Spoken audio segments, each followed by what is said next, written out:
Welcome to Worlds of War Studios presents 5 in 15, where we show you 5 rounds of Warhammer 40k in just 15 minutes. Let's meet the players for today's match. Hey guys, welcome to today's game. I'm Chris. I'll be playing my Chaos Knights because Chaos Knights just look cooler than regular Knights. And this is Adam. Today I'll be playing Tyranids using the Invasion Fleet Detachment. The deployment for today's mission will be Crucible of Battle, giving each player a triangular deployment zone in their corner of the battlefield. Our primary mission today is Vital Ground, giving each player 2 victory points for controlling the objective marker in their own deployment zone, 5 victory points for controlling an objective marker in no man's land, and 6 victory points for controlling an objective marker in their opponent's deployment zone. For our mission rule, we have Scrambler Fields. Scrambler Fields basically denies any player the ability to use reserves or scout moves to put a unit on an objective. They must get there through normal movements, advances, charges, pile-ins, and consolidates. For today's game, Chris has chosen fixed objectives, going with Bring It Down and Assassination. Adam will be going with tactical objectives, and in Battle Round 1, he will draw Capture Enemy Outpost and Overwhelming Force. Hey everybody, so it's Chris here. I'm playing, obviously, like I mentioned before, I'm playing Chaos Knights, and I got lucky and got the first roll off. And we always know it's the most important roll of the game, right, Adam? Yeah, most important single die ever in Warhammer. Yep, and so here I am moving my knights up, trying to secure some objectives towards the middle of the table.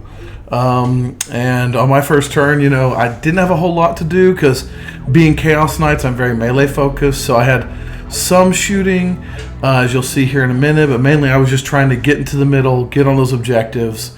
I don't know, Adam, what were your thoughts when you saw me coming at you like that? Well, of course, being Tyranids, I'm shaking in my chitin with these giant metal things stomping forwards towards me. My main objective here, I'm really trying to turtle up. I've got some good auras with my zone tropes, giving me some 6-up invulnerable saves to get some of the higher AP with Chaos Knights. And really, I want to try and head off that advance that's coming up the middle of the field. I know when I'm playing Chaos Knights, I can't afford to put too much into the big knights too early. I've got to weed out the smaller knights and try to avoid some points being taken. Because if you can get rid of most of the smaller knights, it makes it a lot harder for big knights to score. Right, yeah. I mean, that's true because the thing is with the rules of the game as they are, my big knights can still only sit on one objective. And I can only attack really one direction with a big knight. So if you can get rid of my smaller knights, it just reduces my options greatly. Now, as you'll see there, I got, with enough shooting and enough rolling of dice, I actually did kill 1 Carnifex through shooting. If I'm not mistaken, that's about all I got done on the first turn as far as killy stuff.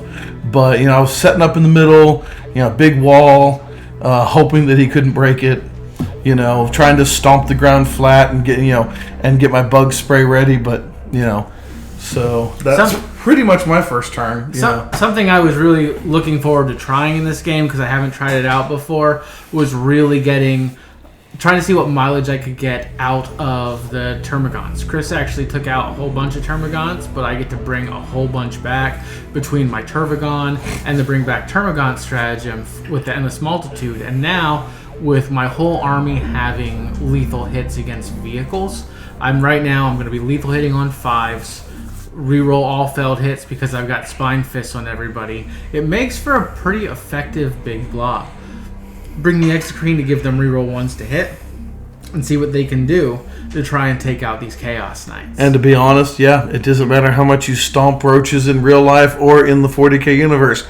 They just keep coming back. I really think the Termagants were the most survivable thing I had on the battlefield. And honestly, they ended up doing some of the scariest work because, like, a lot of his big models would have some decent shooting or some really strong melee, but they I don't want to call him a one-hitter quitter, but what it really was like he'd hit me, and if it didn't outright kill me, then I'd just kill him right back. But those Termagants, with their lethal hits and getting so many shots, I have a 3-up save, but when you're having to roll 22 saves, you're still going to fail 7 or 8 of them, and that'll take half of a small knight or a third of a big knight out, and we're talking about Termagants. Like, honestly, I'm glad he didn't bring more. Yeah, well, I mean, Harrispexes are also doing a lot of work for me in a lot of my games. The Harrispexes weren't quite punchy enough in this game. I needed something a little bit more to back up those Harrispexes. Down in the south part of the map, we're going to see I made a charge with the front Harrispex, and he makes it in, but they need just a little bit more punch going into Knights. Yeah, I mean, granted, I also got some lucky save rolls. You know, when you're saving on 6s and you actually make several of them, that's also real big because your guys hit hard. Yeah, they really do. The Harrispex, with all of those hits, with lethal hits, with everything, it's real good. I failed to save on the Harrispex in the north there, but down in the south part of the map, I made that charge. Chris didn't have the CP to interrupt anywhere, so I was able to do some real damage. Old One Eye hit like a ton of bricks. Yeah, he did. Also, another thing, like here, if you look in the south, his Harrispex, it doesn't kill my War Dog outright, but you'll see coming up later in the game that it doesn't really matter because he hit it really, really hard, and he got it down to like 1 wound left. Yep. And you know, it's staggering, but it's a shooting. It was a shooting night too, so I didn't have much for melee. But that was pretty much our turn 1. At the end of turn 1, it's a very low-scoring game so far. Chris has scored 2 points for Bring It Down, while Adam has scored 2 points for Overwhelming Force. Adam has decided to discard Cleanse to gain a CP in the first turn. Moving into turn 2, for his tactical objectives, Adam has drawn Area Denial and no prisoners. Let's see how the next turn goes.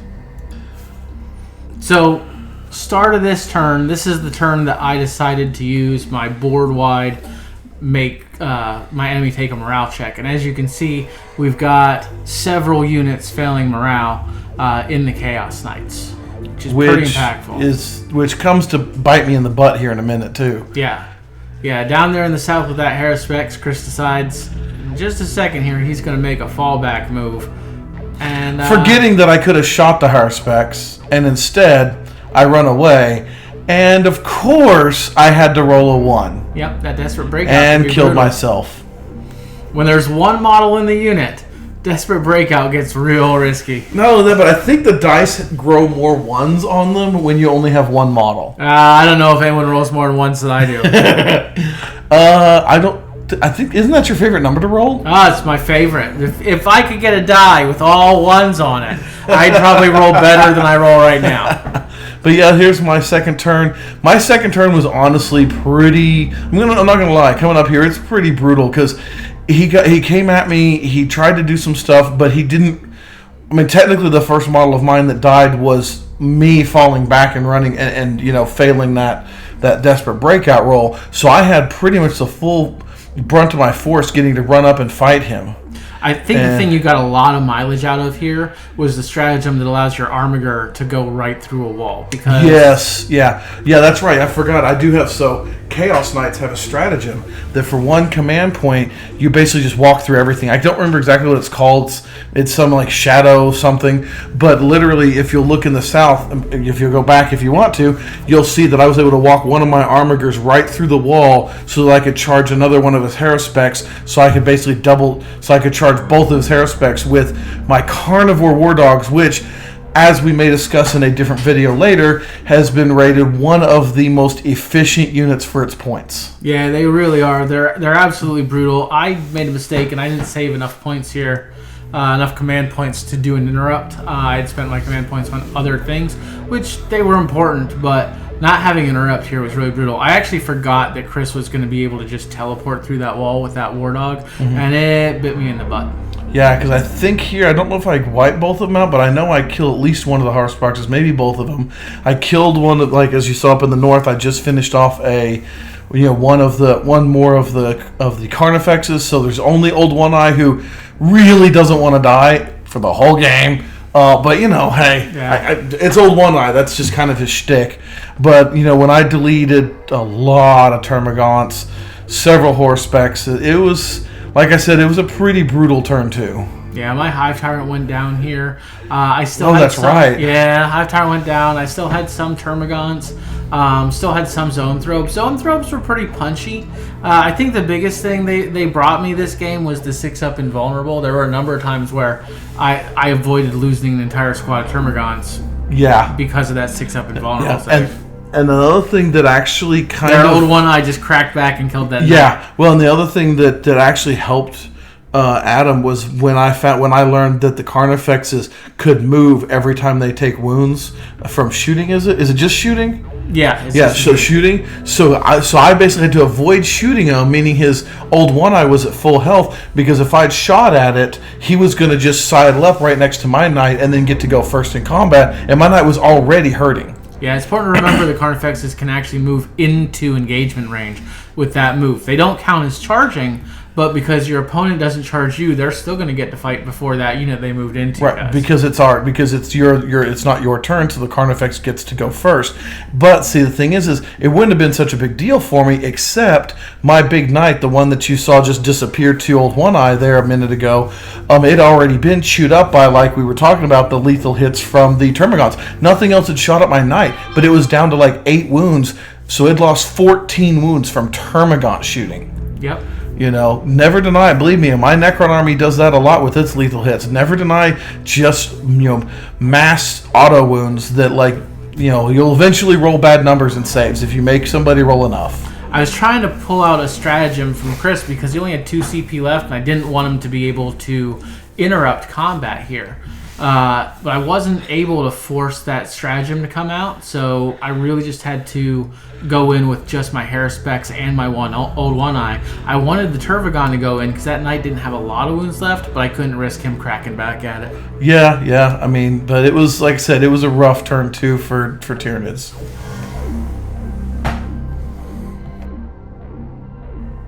During turn 2, Chris has scored 5 points for Vital Ground, 11 for Bring It Down, and 4 for Assassination, bringing his game total so far to 22 points. Meanwhile, Adam was only able to score 2 points for Vital Ground and 2 points for No Prisoner, bringing his total game points to 7. Going into the next round, Adam's tactical objectives will be engage on all fronts and extend battle lines. Let's see how it plays out. So after turn 2, we kind of sized things up, and going into turn 3, I was really just at this point focusing on my objectives because, as I sure will be mentioned earlier in the video, I did take fixed, so I was doing Bring It Down to kill his big things, and Assassinate because, interestingly enough, almost all of his big creatures were also characters. So it was a really, honestly, kind of a no-brainer there. So I was really just focused on getting those Haraspexes. And the one in the middle, Adam, I don't remember what it's called. I keep forgetting. It's the one that brings the Tervagon. The Tervagon, because I know he was wanting to try it out. So so of course I had to run up and smack it in the face because you can never get to try out a model unless you play it multiple games in a row. And so, Yeah, I mean, I've been playing Tyranids since 2nd edition. This is the first time I've ever put a Tervagon on the battlefield in any format. And he did disappoint, I think.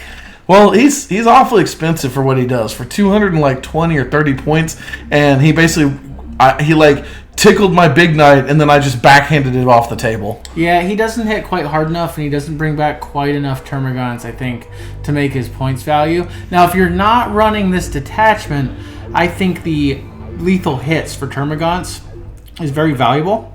So if I were playing Unending Swarm, I definitely would have 2 Tervagants in there. Yeah, because with as many, because you'd be bringing a lot more Termagants too. Yeah, I'd have 120 Termagants in that kind of a list, and with that much shooting making it all lethal, be really strong. And to be perfectly honest, one